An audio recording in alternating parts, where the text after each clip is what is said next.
ونستغفره ونؤمن به ونتوكل عليه ونعوذ بالله من شرور أنفسنا ومن سيئات أعمالنا من يهده الله فلا مضل له ومن يضلله فلا هادي له ونشهد أن لا إله إلا الله وحده لا شريك له ونشهد أن سيدنا وحبيبنا وشفيعنا وسندنا ورحمتنا ومولانا محمدا عبده ورسوله سيد الأنبياء والمرسلين وخاتم النبيين وعلى آله وأصحابه وأزواجه أمهات المؤمنين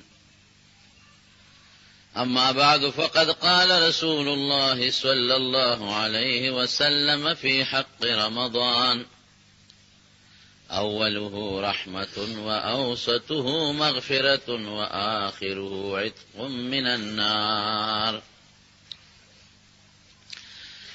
در رمضان مبارک میاشت را روانه ده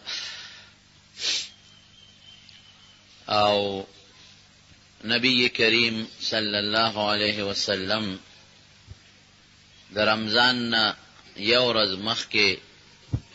د شعبان میاشت ورته وایي د اوسنۍ د دې په اخیری ورځ صحابه کرامو ته یو اوږد تقریر کړی دی یو اوږد حدیث دی نو زم تاسو ته حدیث اورم زه چونکې بیمار یم ډېرې خبرې م نشم کولی خو دا یو اوږد حدیث دی د هغه حدیث ترجمه درته کوم او په هغه حدیث م پویم کوم چې نبی کریم صلی الله علیه وسلم د شب قدر په اخیری ورځ باندې د روژې نه یو ورځ مخکې خپلو صحابو ته فرمایلی دي. د نبی کریم صلی الله علیه وسلم صحابي دی حضرت سلمان فارسی رضی الله عنه. هغه فرمایي چې خطبنا رسول الله صلی الله علیه وسلم فی آخر یوم من شعبان. وی د دوانو جهانو مبارک سردار د شب قدر په اخیری ورځ موږ ته یو تقریر کړی دی. صحابه را جمع کړل او په مدینه منوره کې په مسجد نبوي مبارک کې ورته فرمایل فقال یا ایها الناس دیو فرمایل چې ای خلکا قد اظلکم شهر عظیم وی تاسو باندې یو عظیمه میاشت را روانه ده را نږدې ده. هغه میاشت عظیم لویه میاشت ده دا لویوالی د ورځو په اعتبار نه دی چې ورځې یې اوږدې دي او یا ورځې زیاتې دي دا لویی د ثواب او د نیکو د عبادت په بنا ده چې په دې کې عبادت ډېر لوی قیمت لري او د عبادت ثوابونه ډېر زیات ملاویږي او دا عظمت په اعتبار د الله د رحمتونو او د مغفرتونو دی چې پروردگار په دې میاشت کې خپل عظیم رحمتونه او خپل عظیم برکتونه نازله مبارکون او دا د برکت میاشت ده. برکت دې ته وایي چې شی لږي او فایده ډېره نو په دې میاشت کې که عبادت لږم دی د الله په نزد ثواب ډېر زیات. بیا فرمایي چې شهر فیه لیلة خیر من الف شهر. وی دا داسې میاشت ده چې په دې کې یو شپه هغه شپه د زرو میاشتو نه بهتره ده. لیلة القدر چې ورته وایي لیلة القدر دا یو قیمتي شپه ده او یو بهتره شپه ده او دا هغې د عبادت ثواب د زرو میاشتو د عبادت نه بهتر. ټول آسماني کتابونه په دې میاشت کې نازل شوي دي. علماء کرام لیکي چې ټول آسماني کتابونه په دې میاشت کې نازل، تورات، زبور، انجیل د ابراهیم علیہ السلام باندې چې کومې صحیفې نازلې دي یا په آدم علیہ السلام او یا په نورو پیغمبرانو دا په دې میاشت کې نازلې دي. او قرآن شریف د لوح محفوظ نه د لومبي اسمان کې چې کومه کوټه بیت العزت غون مجموعه دا په دې میاشت کې نازل دي. الله تعالی چې قرآن شریف کې بل ځای فرمایي چې انا انزلناه فی لیلة القدر، چې مون قرآن شریف د قدر په شپه لیلة القدر کې نازل کړی دی. او یا بل ځای کې راځي انا انزلناه فی لیلة مبارکة، مونږ د برکت په شپه کې قرآن شریف نازل کړی دی. او بل آیات کې راځي شهر رمضان الذي انزل فيه القرآن، چې د رمضان په میاشت کې قرآن شریف نازل شوی دی. نو هغه د لوح محفوظ نه دی لومبي اسمان کې یو کوټه د بیت العزت دقه نازلېدل او نزول ته مراد دی. نو داسې میاشت چې په دې کې یو شپه ده خیر من الف شهر، چې دا د زرو میاشتو د عبادت نه په دې کې عبادت زیات قیمت او ثواب لري. بیا فرمایي رسول الله مبارک شهر جعل الله صيامه فریضه، وی دا داسې میاشت چې د دې روزې الله په مسلمان فرض کړي. روزې به خامخا نیسي، فرض دی. لکه یو سړي باندې مونځ فرض دی او دی نه کوي او دی فاسق شي، لویه ګناه وشي. دارنګې په دې میاشت کې چې کومې روزې دي هغه الله په مسلمان فرض کړي دي، خامخا به نیسي. زمونږ بعضې خلک ډېره کوتاهي کوي. ګوره د انسان دا وجود دا صحت دی ده چې سړی په الله رضا کي او دې پکې عبادت وکړي. نو بعضې سړی لږ غوندې بیمارې او روجې نه نیسي، یاره ماله بیمارې زیاتېږي، روجې به نیسي. بعضې خلک بچی بالغان او روجې پې نه نیسي، بچی خیر دی ناجوړه بشي او بیمار بشي، په دې کې په بچوړه مخ وګوئ. قسم د صحابه کرامو به په خپلو ماشومانو نفلي روجې نیولې، د عاشورې روجې نفلی روجه دا به نیولې. او دونه ماشومان به چې هغې به طاقت نه شو لرلی نو په جړا به شو، چې دا ډوډۍ وخت به شو ماشومان به په جړا شو. نو صحابه فرمایي مونږ به د خپلو بچو ته د لوبو سامان کېښود چې په دې مشغول کو د جړا نه فکر یې بل طرف ته شي، د دې لوږې او د تندې نه. نو د لوبو په سامان به مشغول کړه، هغه لوږه تنده به تېره شوه، وی بیا به په جړا شو. نو بیا به مو ته دا سامانونه کېښودل، دا خواري به مو سره کوله، وی د ماښامه پورې به م په هغه روجه سرته رسوله. د روجې په قدر و قیمت پوهېدل. مونږ د روجې په قدر و قیمت ونه پوهېږو، د کوم شي په قیمت چې سړی پوهېږي د هغې پوره خیال او لحاظ ساتي. نو صحابه د روجو په قدر و قیمت پوهېدل، بچو سره به یې دا خوارۍ کولې. حالانکه په هغه ماشومان چې لوبې کوي په لوبو پوهېږي، داسې ماشومان روجه به یې په سر ته رسوله. نو ماشومان په هغې خو روجه فرض نه ده چې نابالغی، خو د مخکې نه به یې بلدی. نو چې کم ماشوم نوي شي مې منې کوئ، په دې نه مري. حضور پاک فرمایي مرو اولادکم بالصلاة وهم ابناء سبع، وی بچی چې د 7 کال وي نو مونځ ورته په مونځ یې شروع کړي. او واضربوهم علیها وهم ابناء 10، او چې د 10 کالو شي نو بیا که مونځ نه کوي وهئ. نو د 10 کالو ماشوم باندې خو مونځ فرض نه دی. او بیا هم نبی علیہ السلام فرمایي که مونځ نه کوي وهئ. دا ولې؟ د دې حکمت دا دی چې د مخکې نه د مونځ سره دې عادت ونیسي او دې عادي شي او ثواب یې کېږي که نه. چې کله لوی شو او بالغ شو نو الله به دا ټول اجرونه ثوابونه دله په تله کې کېږي او الله به پې اجر ورکوي. دقه رنګې که نابالغه ماشومان یې روجې نیسي نو نیسې پخوا به د مشرانو د ماشومانو ته وی نیمې در باندې وړي نیمې به نیسې، نو نیمې خو نه وړي، په چاچې وړي خو ټولې پې فرض کېږي. دا به یې بلدول. داسې تاسو د مشرانو ته پته ده ویله وی 100 کال به بچې نیمې نیسي، په تا نیمې وړي، نو نیمې پې نه فرض کېږي، خو دا به یې بلدول. اوس پې د مور او پلار نه خفه کېږي نو روجې پې نه نیسي، که بالغه مې نه پې نیسي. وی تره کوټې نه چې انسان بالغ شي که هلک او که جینۍ وي روجې پې نیسئ. او که یو سړی بیماري نو علماو لیکلي دي چې داسې بیماري چې په روجه دې مرګ ته رسي، هلاکت ته رسي، یعنې مري او یا بیماري زیاتېږي، برداشت نشي لرلی، نو خیر دی که بیا روجه نه نیسي، نو اجازت وله شته. د هغې دپاره ښه طریقه دا ده چې د یو مسلمان ډاکټر یا حکیم ته رجوع کړي. داسې مسلمان ډاکټر یا مسلمان حکیم چې هغه په خپله روجې نیسي، دا هغه په زړه کې د روژې قدر او قیمت وي. بعضې که ډاکټر حکیم مثلا په خپله روژې نه نیسي نو هغه بل ته چېرته وایي چې روژې نیسه، نه چې داسې مسلمان ډاکټر یا مسلمان حکیم چې په خپله روژې نیسي او د روژې قدر و قیمت په زړه کې وي هغه نه تپوس وکړي چې زه روژه ونیسم که نه. باقي هر انسان په خپل ځان په خپله پوهې دی چې دا روژه زه نیسم او زه پې مرم او یا د ما بیماري خطرناک حد ته رسېږي نو اجازت وله شته. اوس دغه سړی چې بیماري او روژه ونه نیوله، که دې ځوان زلمی دی یا یو ښځه پیغله ده او تکړه ده بوډۍ نه ده، نو دا به د دې نه فدیه باندې ګورې کار نه کېږي. ډېر خلک روژې نه نیسي زه به فدیه ورکم، په فدیه کار نه کېږي. دی به دا روژه دا سړی دی او که ښځه ده دا به خامخا نیسي چې جوړ شي، چې جوړ شي نیسي به، چې قادر شي نیسي به. او که قادر نشو نو اسم پې نشته، بیا پې نه فدیه شته او نه پې روژه شته، خو چې قادر شو نیسي به. او که یو انسان بوډا دی یا یو زنانه بوډۍ ده او روژې نشي نیولې ادې بیا فدیه ورکړي. دا فدیه د بوډا سړی د بوډۍ ښځې دپاره ده، ګوره هغې په فدیه کار کېږي. او چې نوې یې نشي داسې بوډا سړی بوډۍ ښځه چې نوې نشي نو هغې له فدیه ده. ځوان سړي له او ځوانې ښځې له فدیه نشته، یا به یې نیسي یا به یې قضا کوي چې ویې نه نیسي، او چې په قضا قادر نه دی نو اسم پې نشته دی. دارنګې یو زنانه ده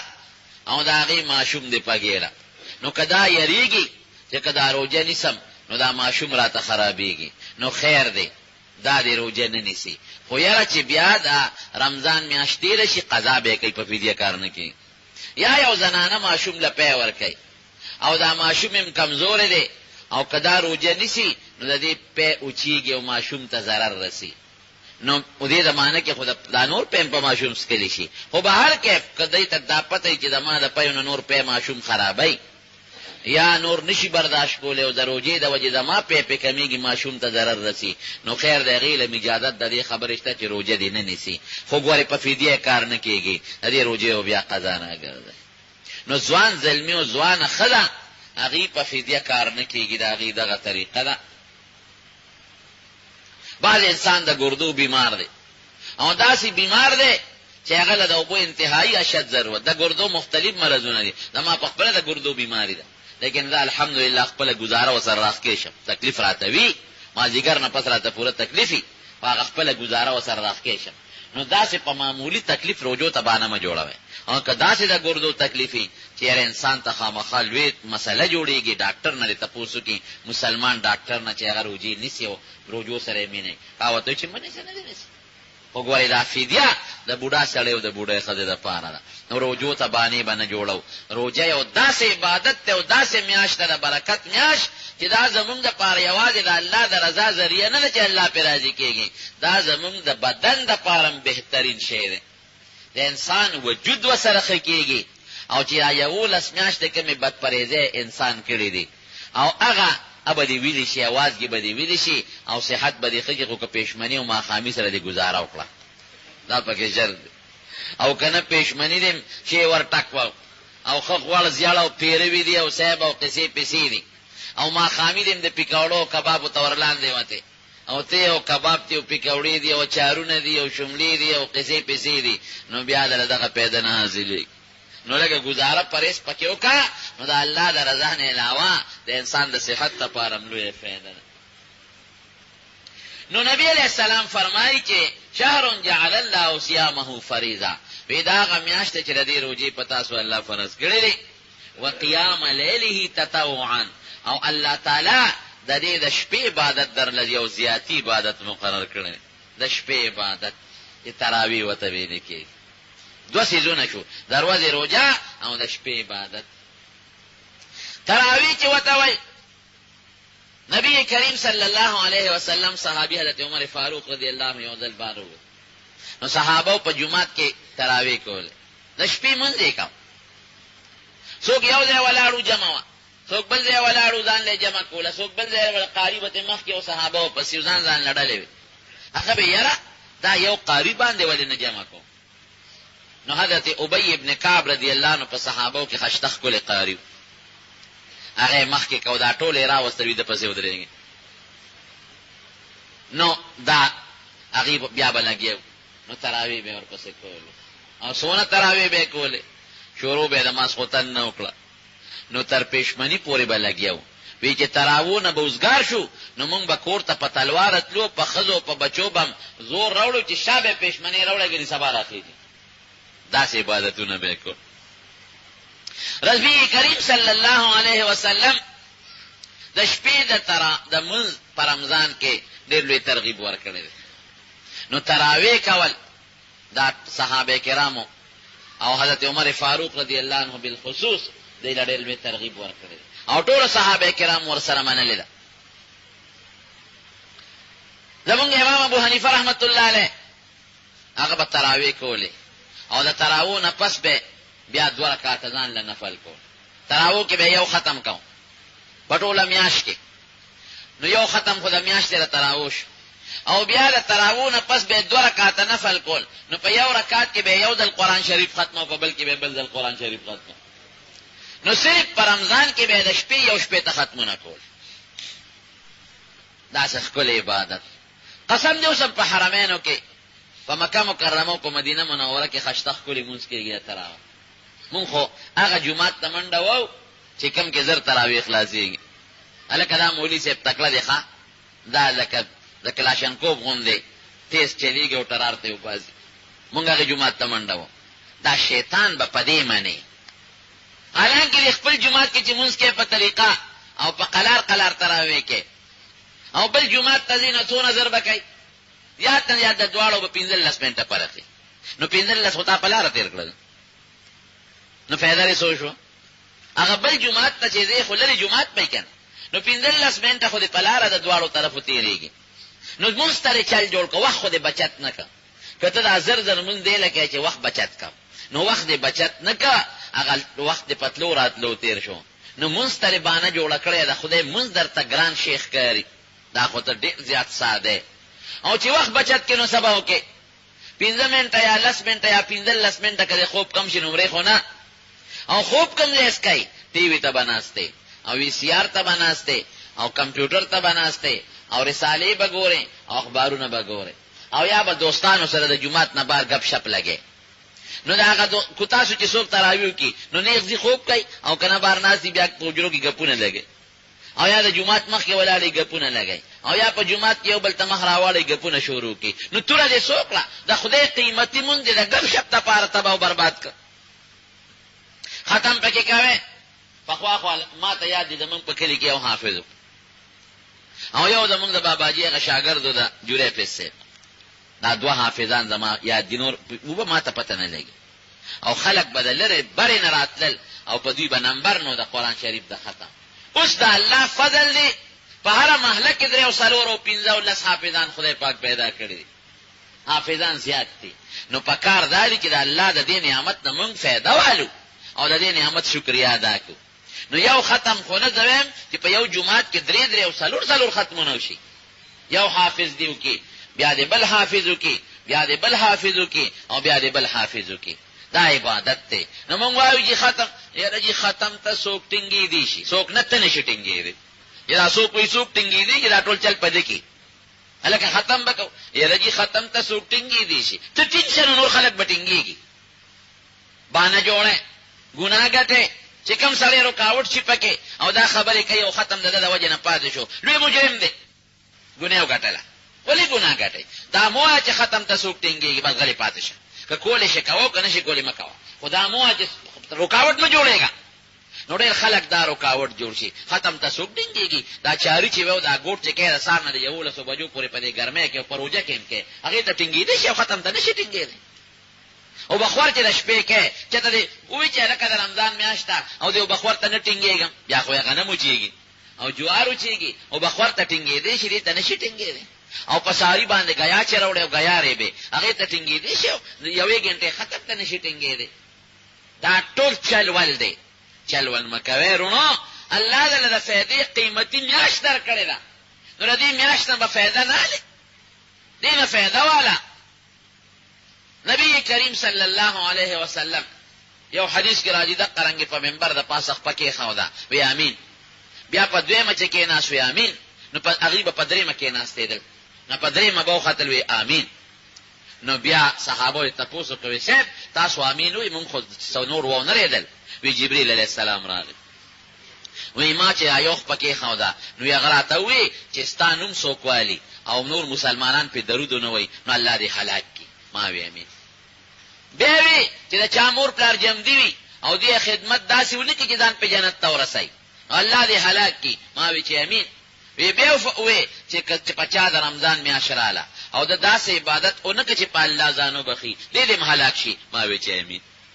نو داسې عبادت بکې چې الله باندې ځانو بخي او که داسې عبادت دی اونکه چې په الله ځانو بخي نو جبرئیل علیہ السلام خیره کړی او رسول الله مبارک په امین ویل دي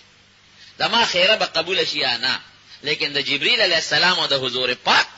پاک اون د شخصیت امین او جبرئیل علیہ السلام په فرشتو کې څه کم درجه فرشته ده هغه خیره کړی ده.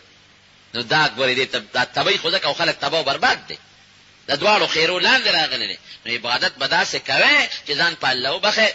نو ختم تړه ماشين کوي جیرا نشو کوله او خلق نشي ودرې دي ته د خلکو د ځان له وجه نه وي ته د خلکو سره پارغم کې بس چپ شه دا اجم ختم کو راغون شي ټول مرګري به ختم کو پتراو کې او قاری صاحب هم کوی کې چې څوک تلاوت کوي چې منډه باندې وي په قلار به تلاوت کوي خیر شپږ شپو کې دیني پاتو کې دي شي یو میاش کې ته کې رخوان بو کې خو چې نشه کولی 15 کې دیو کې شلو کې دیو کې ولسو کې دیو کې اتلسو کې دیو کې په قلار عبادت خوان کوي او تلاوت او غوږ ورته یک دی. نو دا ختم دا پتراو کې ځان له سنت او تراوی ګوره ځان له سنت دي. تراوی مستقل ځان له سنت او ختم ځان له سنت.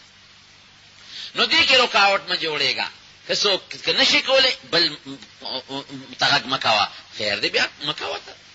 بل جمعه ته تراو کورې کا رکاوټ ما جوړېګا. نو دا زمون اکابر چې امام ابو حنیفه رحمت الله علیه یو شپه ته ختمونه صرف د شپې کړي. نبی علیہ السلام مبارک به فرمایي عائشہ صدیقہ فرمایي چې د رمضان په میاشت کې به د حضور پاک د شپې عبادت نور نړیر زیاتو. قسم دی بیبیانو به داسې عبادت کاو. یو بیبی ځان له پړې تړلې د دوالو ستنو په میاشت کې پړې تړلې حضور پاک وی دا پړې رسلې وی دا فلان کې عبادت کوي. نو چې ستړي شي ګوره په ولاړه کوي چې ستړي شي نو په دې ځان ورو غورځي دې پړې پورې ځان نوې ځان کړي چې خپې مې نشي ټینګې دي. نو بیا داسې عبادت چې دام رستړي چې خپې مې نشي اوچتولې نو په ناستړي کوي نو بیا په پړې به ځان اورول ځان کا چې ځا الله خوشاله کوم څومره نیکان بندگان حضور پاک پیدا پړې وشته. د انسان د وجود په انسان حق دی داسې عبادت کوي چې څونه برداشت کولی شي پړې پورې به داسې دا دوی هغه محبت او شوق د عبادت سره. نو نبی علیہ السلام فرمایي چې د ورځې روزه فرض او د شپې قیام د شپې تراوی دا ستاسو لپاره یو زیاتی عبادت. موږ د رمضان عبادت څنګه سار خو موږ منصفاتی د جمع ولی التم پېشمنی کړی دی د پېشمنی د برکت نه د سار منصفاتی د پېشمنی کې دومره خروج بیا خوب راځي الکه کم اخره نیک بخته کړه. د ماسپخین مون یره جرو جمع ده لکه خوب په پکې وکړه ګرمي ده نو د ماسپخین مون دا د غرمې د خوب د وجنه لړ تباش د بازیګر مون دیو مردو ته او مانزو ته چاغې دزم چې رو جماعتي له سامان راوړم د بازار په چکر لا دا بازار چکر چار راوړم پکوړې راوړم کباب راوړم ووړه راوړم الکه دا قیمت لري قسم دې مون دروځي نه زیات قیمت لري پروجه پرې خودو دي دون الله نه رانیسي لکه په مون پرې خودو کې څومره رانیسي دواړه فرض دي. نو د سارغه د پېشمنی د وجلا د خوب ماسپغینه د قیلولې د وجنه لار د غرمې د خوب مازیګرغه د چکر د وجنه لار او د ماخامغه د پکوړو د لاس لار نو پکوړې خوري که ادا غې نه لار او بیا د ماسختن دونه خورلې چې بیا خوب دردي ماسختن د غې د وجنه لار. نو پنځه منځونه د په قیمتي میاش کې برباد او تباہ شو غرق شو ظالمان پوه نه شوي. نبی کریم صلی الله علیه وسلم فرمایي یو حدیث دی د رسول الله مبارک رب صائم ليس له من صيامه رب صائم ليس له من صيامه الا الجوع. وی ډیر روزدار دي چې په روزه کې صرف لوګه تیر کړه یې مونږ غټل دا حضور پاک وینا په روزه کې صرف لوګه تیر کړه یې مونږ غټل ورب قائم ليس له من قيامه الا السحر. او ډیر کرته د شپې عبادت گزار اغه د شپې په عبادت کې بغیر د بے خوابه نه بل اسمونه کټل روزدار دی غیبت وکړه کنځلې وکړل منځونه پکې ونه کړل اسې د لوګه تیره کړه نو خبره د اخلاص ده او د شپې عبادت گزار دی ختم ته ولاړ دی لیکن په ختم کې سوچ برابر نه دی کله پکې کینی او کله پکې پاسی او کله مخکې سپله دی او کله وروسته سپله دی اسې هغه رسم له ولاړ دی چې ما ختم وکړ نو اسې هغه بیداری تیره کړه شپه دې بیداره کړه او اس عبادت ثواب دیونه شو دا حضور پاک فرمایي نو داسې به نه کوو د دې روجې د میاشتې نه د ورځې او د شپې د عبادت نه مقصد بم د الله رضی چې موږ پروردګار راضي کو حرمینو کې خشته عبادت کیږي قسم دې سړی حیران شي ماسخوتن ښه مزیدار اعلی طریقې سره د هغوی تراویح شروع شي تاسو په کیسټو کې اورېدلي دي او اوس یې په دې ټي ویګانو کې هم ښایي دې کې به هم تاسو اورېدلي نو الحمدلله ما کره ټي وي نشته د الله فضل اورېدلي مې نو په دې کیسټو کې تاسو ګورئ موږ ورپسې هلته ولاړ یو الحمدلله ولاړه مو ورپسې کړې ده نو امام به تراویح شروع کړي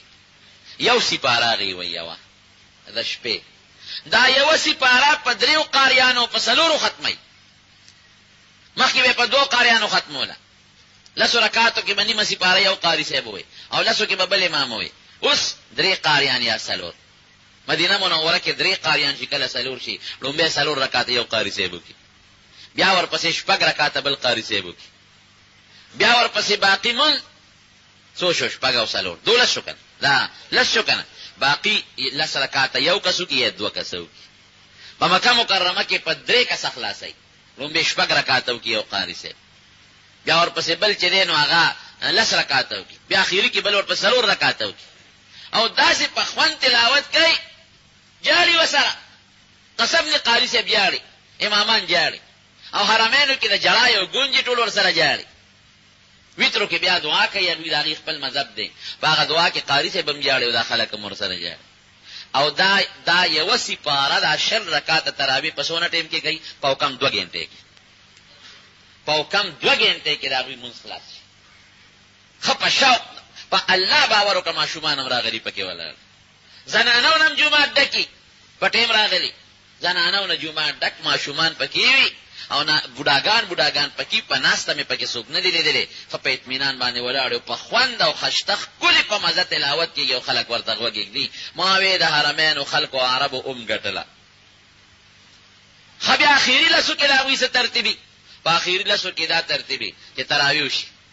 نو 1 غنټه یا 2 غنټې ټایم ورکوي په هغه 1 غنټه یا نیمه یا 2 غنټې کې خلک اودس مات کړي اودسونه پکې تازه کړي نو د هغې نه پس بیا تهجد شروع شي نو 8 رکعاته یا 10 رکعاته تهجد بیا کوي دا ځان لري د تراوونه په جمع کوي هم په مکه مکرمه کې هم په مدینه منوره کې بل امام راشي بلکې 2 امامان راشي نو هغې صاحب په خشته آواز لګي هغه تهجد کوي او د قرآن شریف تلاوت پکې کوي اوږد رکعاتونه او بیا په هغې رکعاتونو کې رکوګانې چې کوي نو په رکو کې به ستړی شي ورپسې 20 منټه او نیمه غنټه یو رکو کوي او 20 منټه او نیمه غنټه یو سجده کوي دا د خوند تراویح داسې ټایم دی ختم کړي چې بس غنټه نیمه غنټه پېشمني ته پاتې خلک لاړ شي پېشمني وکړي ټوله شپه په حرمینو کې په عبادت باندې تېره شي ولې دا رمضان دا میاشت د عبادت لپاره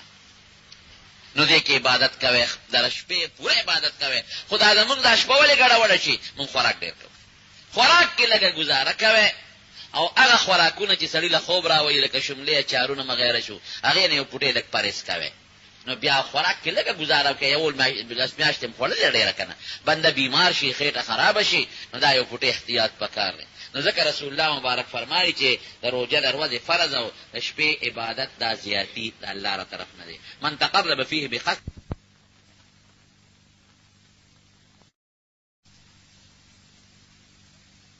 نفل عبادتو کو دا غي ثواب به الله د نور میاشو را فرض برابر ورکړي نفل په فرض بدل ومن ادى فريضه فيه كان كمن ادى 70 فريضه فيما سواه او دا فرض یو پاو یا بدلېږي ور مارته حدیث ته رسول الله مبارک شروع کړی اذان خبرې نه دي نو نفل په فرض بدل شو فرض مسو بدلېږي یو پاو یا دا چې یو کله کله سار کې او یو روز منځونه کړي حساب وکړه 50 ورځې دي نو 10 ورځو له 70 کې ضرب ورکه سودی جوړيږي 2100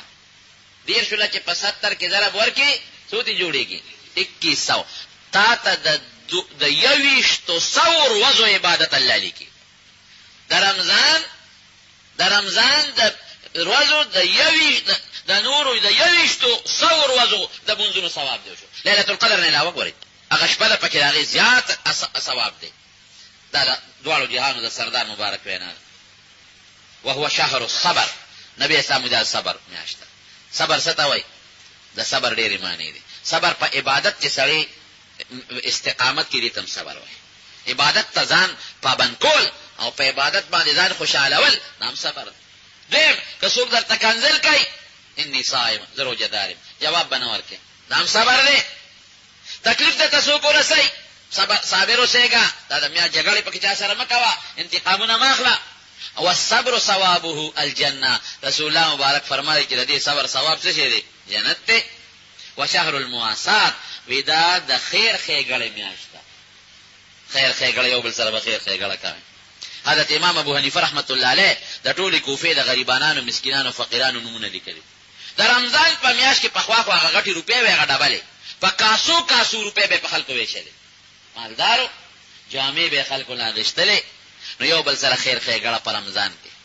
زکات که څوک وباسي هم د رمضان په میاشت کې وباسي خلک زبرګه کې وباسي رجب کې زما خپل دا خو خرمانه خو چې څوک تپوس وکړي دویم د رمضان کې زکات وباسي ځکه د دې ثواب د نورو میاشتو په نسبت یو پویا دی نو ثواب یې زیات دی نو زکات غریبانانو لا زکات نی صدقه ورکوي خیرات ورکوي ګوره یو روپۍ چې په رمضان کې ورکړه دا یو روپو ثواب شو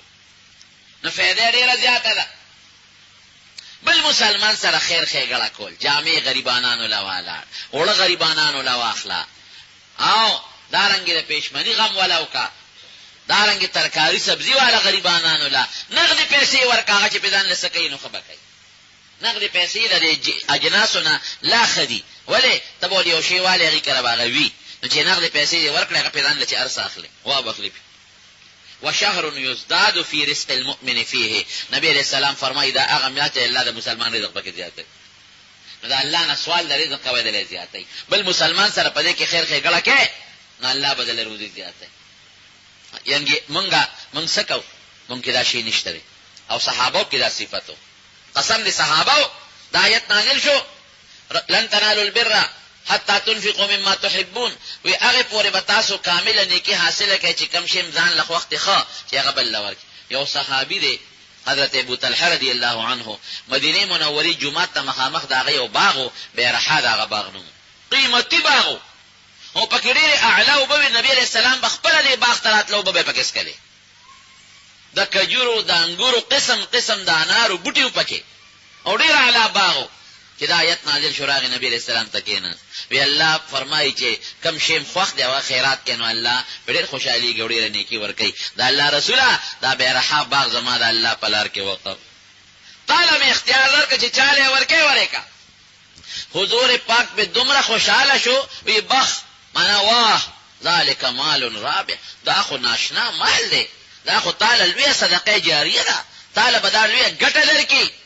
جاری صدقه په حضور پاک ودا سه وکا چې تا مال اختیار درکړه دې تعالی درکوم ستا اقربین رشتہ داران هغه محتاج دي نو په خپل رشتہ دارانو تقسیم کړه صحابو کې دا صفاتو جنگ یرموک کې صحابه کرام شهیدان شو یو صحابي دی هغه زما د تر زوی زخمی پروتو وی منډه میکړه وبه مې راوړله او ته یو غریب ځن کدن سخت څومره ډېری وی چې وبه مې ورکول دا هغه خوا کې یو بل زخمی فریاد وکړ وی ماته وی چې ما پرې دا غلې اوسه وی هغه مې راوړل وی چې هغه مې راوړې دا هغه خوا کې بل زخمی فریاد وکړ وی هغه ماته وی چې ما پرې دا غلې اوسه وی هغه مې راوړل وی چې هغه مې راوړې هغه خوا کې بل زخمی فریاد وکړ وی ماته وی ما پرې دا غلې اوسه الا دې ته مینا وای دې ته ورور ولي وای وی چې هغه مې وبو رسول غریب نه ساوته وی واپس مې غدریم لروړی هغه نم ساوته واپس مې غدویم لروړی هغه نم ساوته واپس مې ترزوی لروړی هغه نم ساوته د ساده وته وخت کې خپل ځان قربان که خپل مرګ دی لو بورکه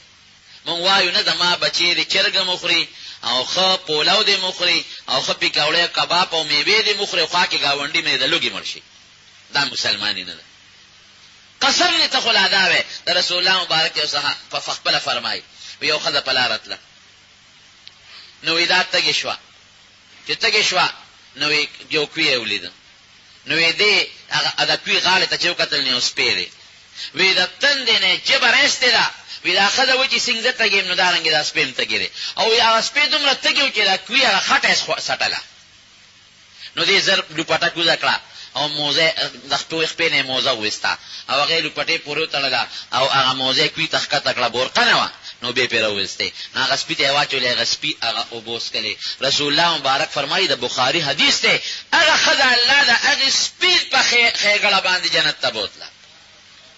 سپې سره چې خېګړه کې الله دې جنت ته بوزي نو چې روزدار مسلمان سره خېګړه کې گاونډي سره خېګړه کې او گاونډي زنانه سره خېګړه کې یتیمانانو سره خېګړه کې غریبانانو سره بالکل به الله جنت درکړي نو دا د خیر خېګړه میاشت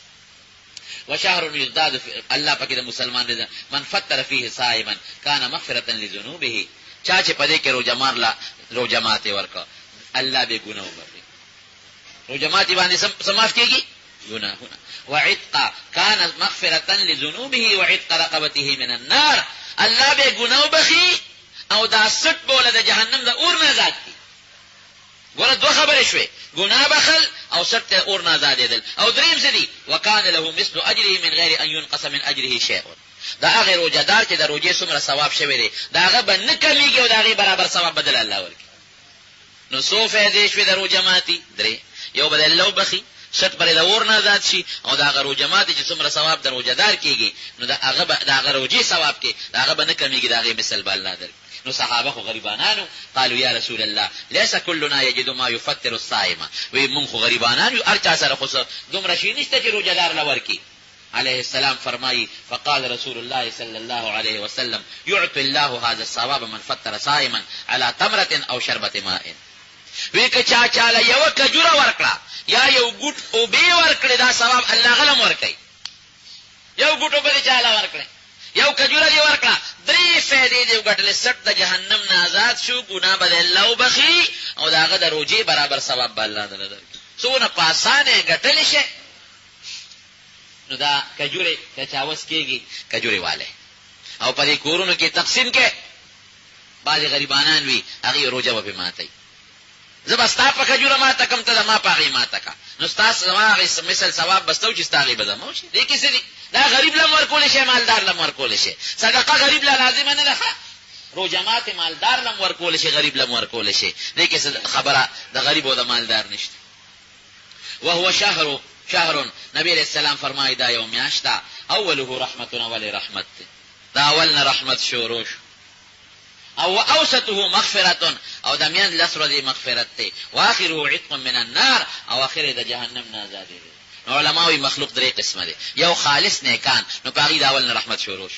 یو هغه خلق چې هغه لږ څه ګناګار یو سي نیکی کړي نو چې دا اول لس په رحمتونه نازل شي نو په دې میانس کې به الله تعالی وته ګناهونه معاف کړي په دې میانس نه لسو او یو ډیر ګناګار دی نو دا غیر لپاره اول پر رحمت راغی په دې میانس کې چېونه ول الله به وبخي نو په دې اخیر لسو باغلم الله سټ جهنم د اور نه آزاد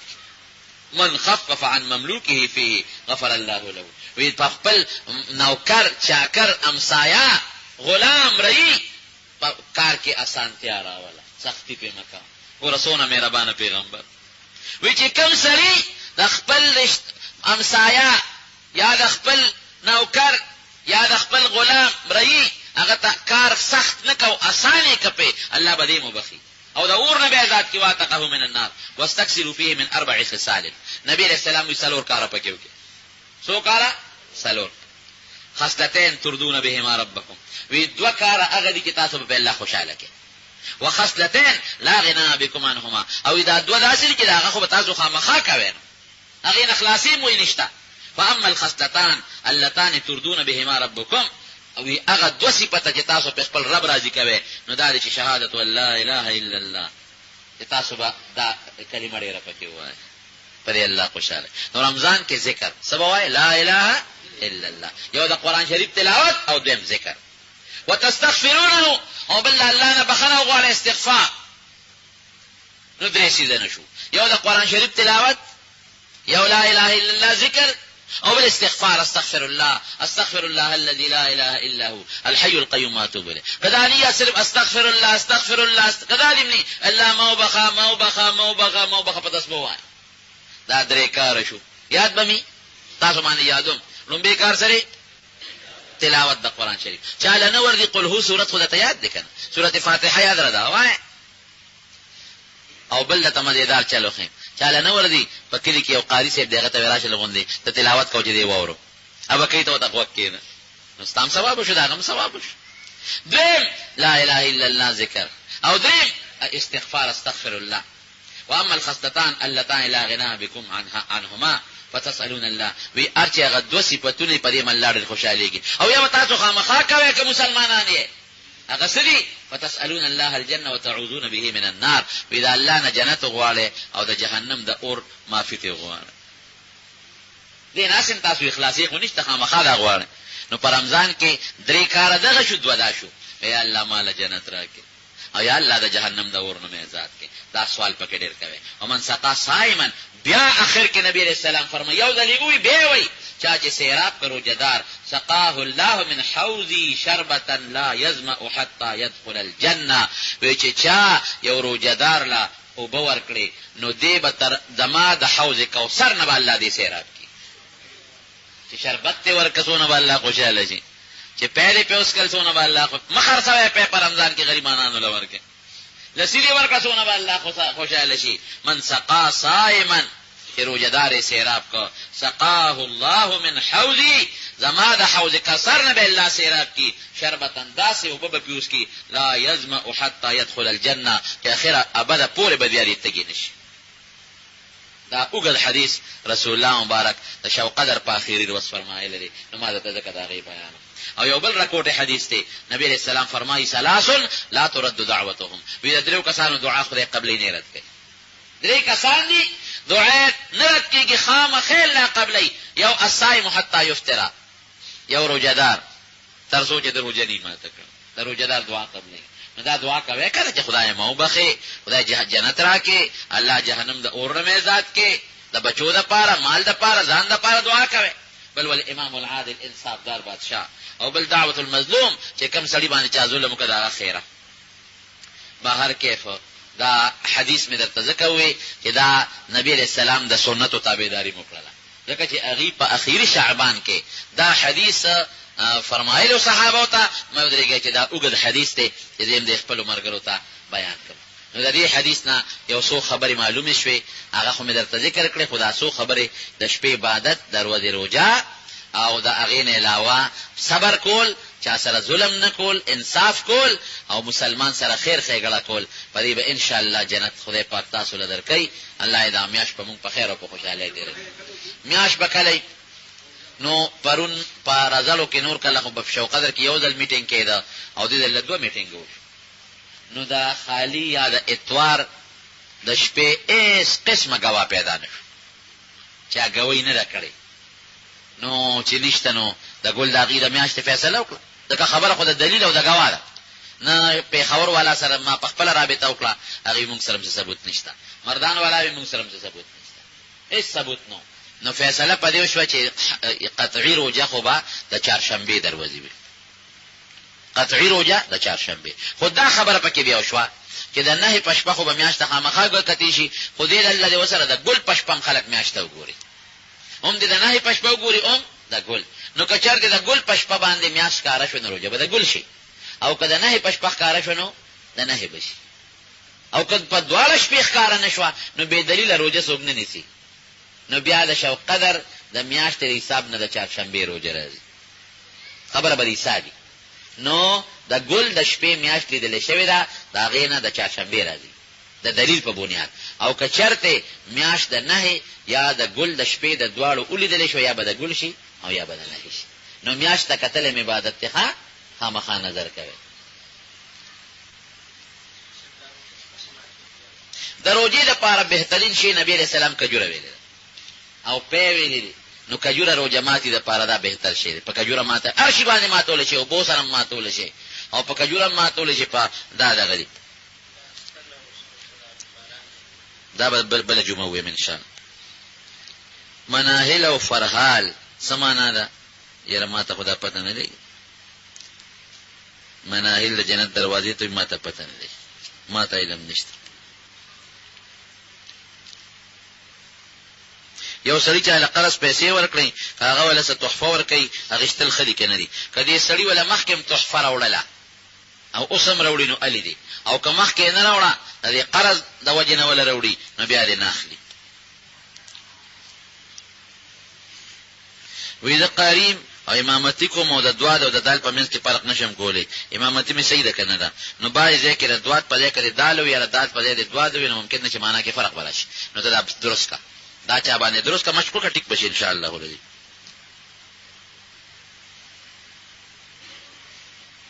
او دا پنځه کسان دي مونږ نه قبليږي یو پکې هغه کس چې د درې ورځې نه زیات یو مسلمان سره خبرې نه کوي نو مونږ نه قبلېدل دا چې ثواب نه کوي خو دې کې دا شرط دی چې دا خبرې چې بندي کړې وي د مسلمان سره دا د دنیا د وجه نه که د دین د وجه نه څوک چا سره روانه کوي چې دا سړی فاسق دی خبرې وسره نه کو نو هغه کولی شي زیاتم کولی شي او د دنیاوي امور د وجه نه د درې ورځې نه زیات خبرې بندول دا ګناه ده. دا اوکې زلک بیمارې ما تم دعا وکړه او نور چې څومره مریضان دي دعا وکړه چې الله ټول مریضانو له شفا ورکړي. الله زموږ مریضان کې کورونو کې دي کا هسپتالونو کې دي پروردګار ټول مریضانو له شفا ورکړي. دا شدم بیمار دی زموږ دا دغه لحاظم بیمار دی غیتم دعا وکړه کنه څوک مریضان دي ټول الله شفا نصیب وګرځولي کې او که څوک پاتشي پرون نه بلو دا غنی کا وفاتو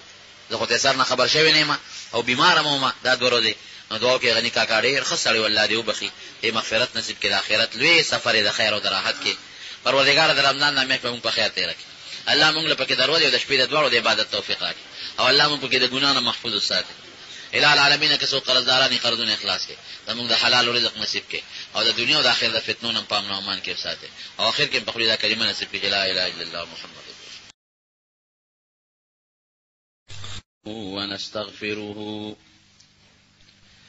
ونستغفره ونؤمن به ونتوكل عليه